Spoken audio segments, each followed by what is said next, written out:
with a variation sa kanyang opensa. No? Medyo nilito niya dun yung UP with a soft hit and finding that opening sa depensa ng Lady Maroons.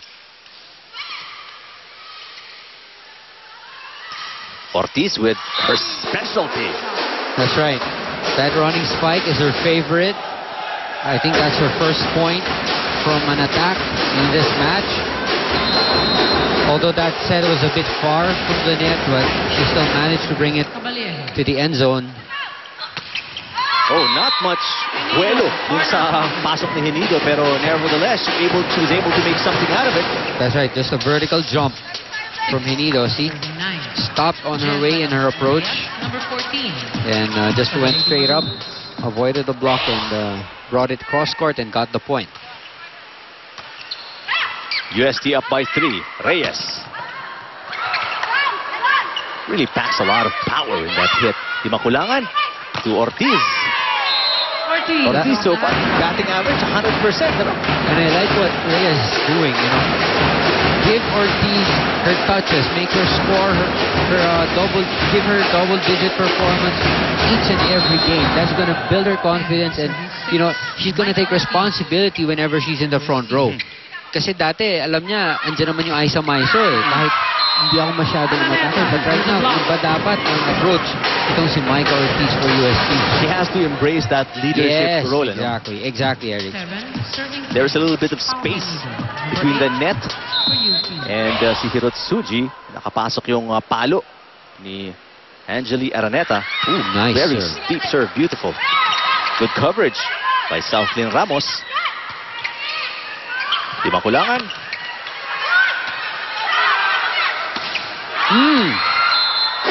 Kulang sa pitik ng wrist, ano?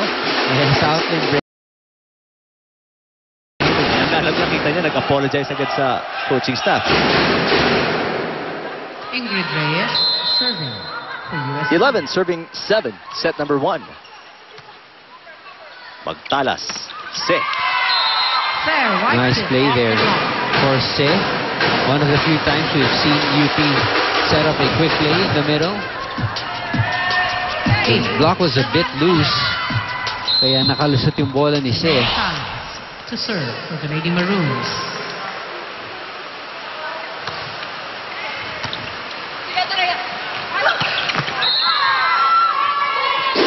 May touch yata at the net on UP.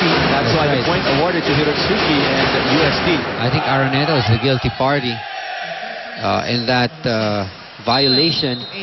Sayang, because that ball, medyo mataas. Yeah, Hirotsuki's spike was going outside, or went outside already. Banatikla unable to make the kill at the net. Medyo wide yata yung palo na yun ni Ramos. And UST developing their biggest lead of the game at 5 points right now. We have a timeout on the floor called by Coach Tubalde. Pakinggan natin ang UP.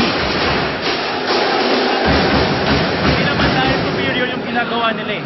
Okay, anong nangyayari sa atin? Fault natin. Okay, kaya bibigay tayo ng ganyang kalaking points. Okay? Controlled natin dapat yung situation na yun. Tayo yung nagko-commit ng error. Okay? In terms of doon sa attack nila, sa lahat ng ginagawa nila, let's check nyo naman eh. Diba? So yung kailangan yung bantayan ngayon. Okay? So tingnan niyo, nangyayari ngayon sa harap ka, diba? So tingnan nyo, si Banatikla nandirito, pumapalo. So ang kailangan mangyayari, cover up mo itong area na ito. Kapag open ito, again, dito kailangan abang ka dito sa gitna. Libero. Okay? Pag open ito, kailangan mag-adjust ka. Ha? Sa gitna. Go.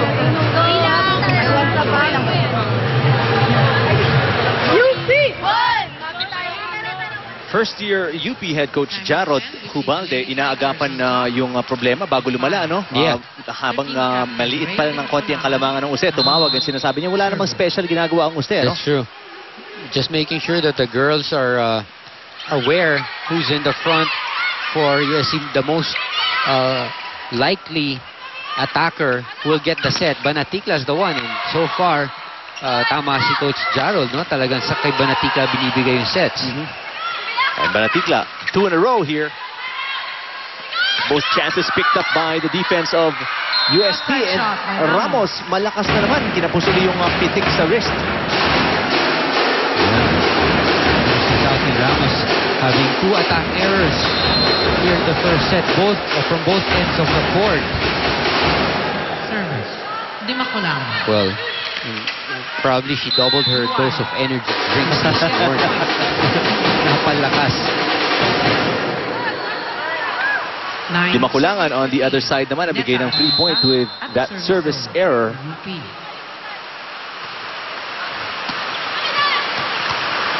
UST finishing as a runner-up in last season. At ito namang UP, of course, shared the bottom of the standings with UE for last season. So tama ka, nowhere to go but up for UP. Good combination play dito, Doc, ano? There you go, nice. Nalito talaga yung depensa ng UP that time. Nahati 12. sa pag-approach ni Hirotsuji. Something na pinoint out ni Coach Oji Mamon in their earlier game na be more aggressive on your entry para talagang Yes, sir. madala mo yung depensa ng kalaban. Para may sumabay. Oh, speaking of sumabay. Sa depensa, Ortiz rejecting UP. Too close to the net that Yes, time. free ball. Oh, that was a soft, high looping hit by Caballero that still found its mark. Really questioning the defense of UP that time. 16-9 as the Tigers lead over the Lady Maroons. Set number 1.